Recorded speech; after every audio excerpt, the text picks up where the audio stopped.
오늘 말씀 제목이 뭐죠? 네, 선교에 힘쓰는 교회입니다. 교회가 선교에 힘쓰게 되면 교회의 부흥은 하나님께서 책임져 주신다는 사실입니다. 믿습니까? 그렇다면 교회가 부흥하기 위해서 선교에만 힘써야 되는 것일까요? 그것은 아닙니다. 결코 선교가 교회의 부흥의 수단이 될 수 없다는 것이죠. 교회가 선교에 힘써야 하는 이유는 선교야말로 교회의 존재 목적이기 때문입니다. 그래서 선교란 한마디로 말하면 잃어버린 영혼을 되찾아 하나님 나라를 이루는 것이다 라고 이야기할 수 있습니다. 선교란 한마디로 하면 뭐라고요? 잘 기억 안 나시죠? 한번 따라해 보겠습니다. 잃어버린 영혼을 되찾아 하나님 나라를 이루는 것. 이것이 바로 선교라고 이야기할 수가 있는 것이죠. 이런 면에서 하나님은 선교하시는 하나님이라 표현할 수 있는 것입니다. 에덴 동산에서 하나님의 명령을 어기고 죄를 범한 아담과 하와에게 하나님은 찾아오셨습니다. 이것은 하나님께서 잃어버린 영혼을 되찾아오기 위해 실행하신 최초의 선교가 되는 것이죠. 그 후 모든 역사를 살펴보면 하나님은 잃어버린 영혼을 되찾아오기 위해 선교에 힘쓰셨음을 우리가 알 수가 있습니다. 그 중에 몇 가지를 한번 살펴볼 텐데요. 우선 출애굽기 19장 5절에서 6절을 보면 세계가 다 내게 속하였나니 너희가 내 말을 잘 듣고 내 언약을 지키면 너희는 모든 민족 중에서 내 소유가 되겠고 너희가 내게 대답하여 제사장 나라가 되며 거룩한 백성이 되리라.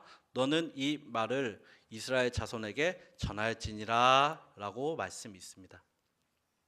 그렇다면 이집트에서 노예로 고통받던 이스라엘 백성을 구원하여 가나안 땅으로 옮기신 연유가 무엇일까요? 그것은 이들을 통해서 온 인류를 구원하시기 위하였습니다.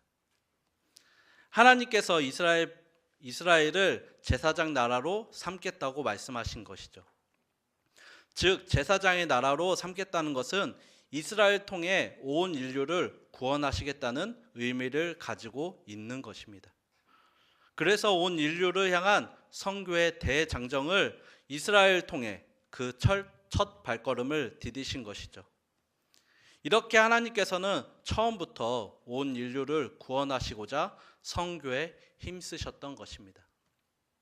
또한 하나님께서는 하나님을 믿지 않던 니느웨로 구원하기 위해 요나 선지자를 보내셨습니다. 요나 입장에서는 이스라엘을 괴롭히던 니느웨가 하나님의 진노의 심판에서 건짐을 받는 것을 원치 않아서 하나님의 명령을 거역하고 멀리 다시스로 도망가려고 했습니다. 하지만 하나님께서는 강압적으로 요나를 니느웨로 보내셨죠.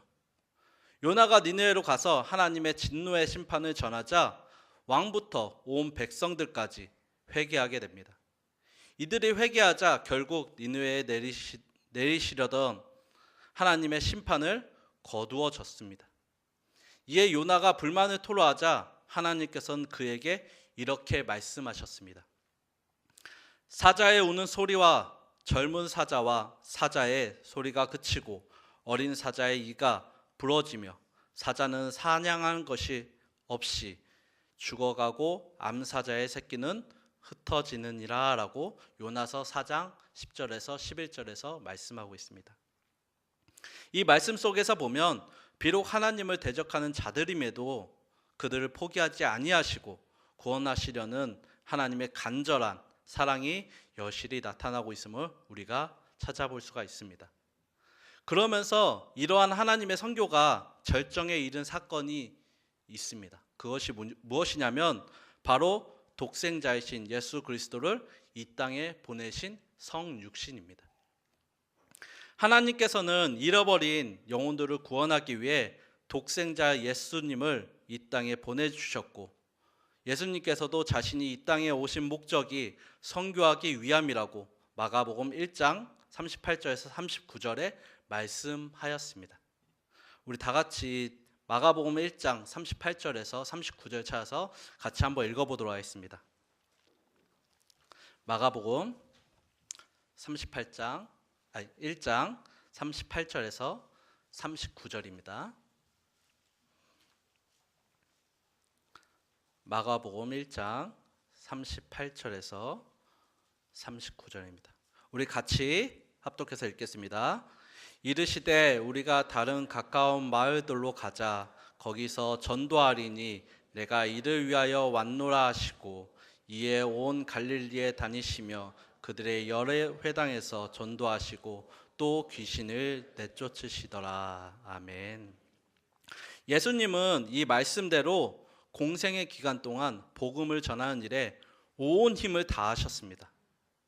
이렇게 공생의 기간 동안 선교에 힘쓰시던 예수님께서 십자가를 지시기 전 제자들에게 이렇게 말씀하셨습니다. 이 천국 복음이 모든 민족에게 증언되기 위하여 온 세상에 전파되리니 이제야 끝이 오리라 라고 마태복음 24장 14절에서 말씀하고 계십니다. 이 말씀을 보면 주님은 이 복음이 전파되어야 한다고 말씀하지 않고 있습니다. 또 이 복음이 전파될지도 모른다고 말씀하시지도 않았습니다. 분명히 복음이 온 세상에 전파될 것이다 라고 말씀하셨다는 것입니다. 그리고 복음이 온 세상에 전파된 후에 주님이 재림하실 것이라고 말씀하셨다는 것이죠. 믿습니까? 그러나 복음이 그냥 전파되는 것은 아닙니다. 전하는 사람이 있어야 복음을 들을 수 있지 않겠습니까? 이를 위해 우리는 이 땅 끝까지 복음을 전하기 위해 힘을 써야 하겠습니다. 그렇기에 우리 주님의 몸된 교회는 그 어떤 것보다도 선교에 힘써야 하는 것이죠. 선교에 힘쓰지 않는 교회는 그 존재 목적을 상실하고 있는 것입니다. 이렇게 주님으로부터 받은 세계 선교에 대한 비전을 품은 제자들은 예루살렘으로부터 온 유대와 사마리아와 땅끝까지 복음을 전하기 위해 각지로 흩어졌습니다. 그래서 이들이 가는 곳마다 복음이 전파되었고 전파되는 곳마다 사람들이 회개하고 주님을 영접하는 일들이 일어나게 되었던 것이죠. 사도들을 비롯한 많은 제자들은 이를 위해 자기 가족을 떠나야 했고 생업을 떠나야 했고 온갖 핍박을 받아야만 했습니다. 심지어 생명을 내어놓는 일들까지 숱하게 일어났죠. 그럼에도 굴하지 않고 복음을 전한 결과 오늘날 우리에게까지 복음이 전해진 것입니다. 그렇다면 이들은 왜 그렇게 많은 환난과 핍박과 심지어 생명을 내어주면서까지 복음을 전해야 했을까요? 그것이야말로 주님께서 가장 기뻐하는 일이며 하나님의 나라를 이루는 일이기 때문일 줄 믿습니다. 또한 우리가 살펴볼 것은 선교는 직접 가는 선교가 있고 보내는 선교가 있다는 것입니다. 무엇보다도 직접 가는 선교가 가장 힘써야 할 일이고 주님께서 보시기에 가장 아름다운 일일 것입니다. 그렇기에 우리는 가는 선교에 힘을 쏟아야 하겠습니다.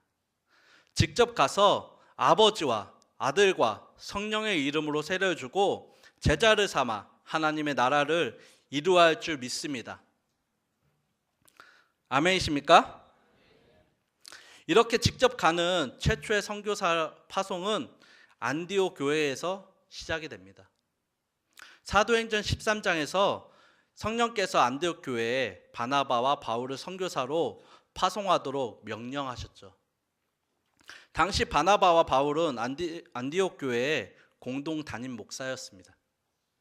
담임 목사가 선교지를 떠나게 되면 누가 그 교회를 지키고 그 일에 대한 그 교회의 일을 처리하겠습니까? 그럼에도 안디옥 교회의 성도들과 바나바, 바울은 기도한 후에 성령의 명령에 순종함으로 선교를 가게 됩니다. 이때부터 본격적인 세계 선교가 시작되게 되었다는 것이죠. 사실 지도자가 부재하게 되면 안디옥 교회의 입장에서는 큰 희생이 아닐 수 없습니다. 그럼에도 성령의 명령에 순종했던 것은 세계 선교가 그만큼 중요했기 때문이죠. 그러나 하나님께서는 모든 성도들로 하여금 다 선교사로 나가라고 명하시지 않았습니다. 안디옥 교회에서도 2사람만 선교사로 파송을 했지 않습니까? 그렇다면 선교지로 직접 나가지 않는 성도들이 할 수 있는 일은 무엇일까요? 바로 보내는 선교입니다. 가는 선교 못지않게 중요한 것이 보내는 선교입니다. 전쟁을 할 때 최전선에서 싸우는 군인도 중요하지만 그들만으로 전쟁에서 승리할 수 있는 것이 아닙니다. 후방에서 엄호 사격을 하는 포병 부대와 물자를 지원하는 사람들이 있어야 하는 것이죠. 마찬가지로 직접 현지에 나가는 선교사도 중요하지만 이분들을 후방에서 후원하는 보내는 선교사들이 없다면 이분들이 어찌 그 사명을 감당할 수 있겠습니까? 그래서 가는 선교도 중요하지만 보내는 선교도 중요하다는 것입니다. 선교사가 아무리 선교의 사명이 있어도 생활비와 활동비를 지원받지 않고는 사역을 제대로 할 수 없습니다. 특히 배우의 기도는 더더욱 중요합니다. 선교는 영적인 전쟁의 최일선입니다. 특히 선교지에서 엄청난 영적 전쟁이 일어나죠. 영적 전쟁에서 승리하기 위해서는 후방에서 기도로 힘을 실어주어야 합니다. 이 일을 보낸 선교사들이 감당해야 한다는 것이죠. 그렇게 가는 선교나 선교사들을 기도와 물질로 후원한 성도들 모두가 선교사가 되는 것이죠. 그렇게 우리는 먼저 기도로서 동참해야 하겠습니다. 선교는 기도하는 중에 이루어지는 사건인 것입니다. 바울이 유럽의 관문이라고 할 수 있는 빌립보에 들어갔을 때 어떻게 선교해야 하는지 몰랐습니다. 그러다가 안식일이 되어 기도하기 위해 회당을 찾았죠. 기도처를 찾던 바울이 만난 사람이 바로 루디아였고 이 여인을 통해 빌립보에 유럽 최초의 교회가 세워지게 되었던 것입니다. 이렇게 하나님의 선교는 무엇보다도 기도를 통해 이루어지게 되는 것입니다. 앞으로 우리 교회가 감당해야 할 선교 사역을 위해서 우리 교회가 지금 후원하고 있는 선교사님들을 위해 기도에 힘써야 하겠습니다.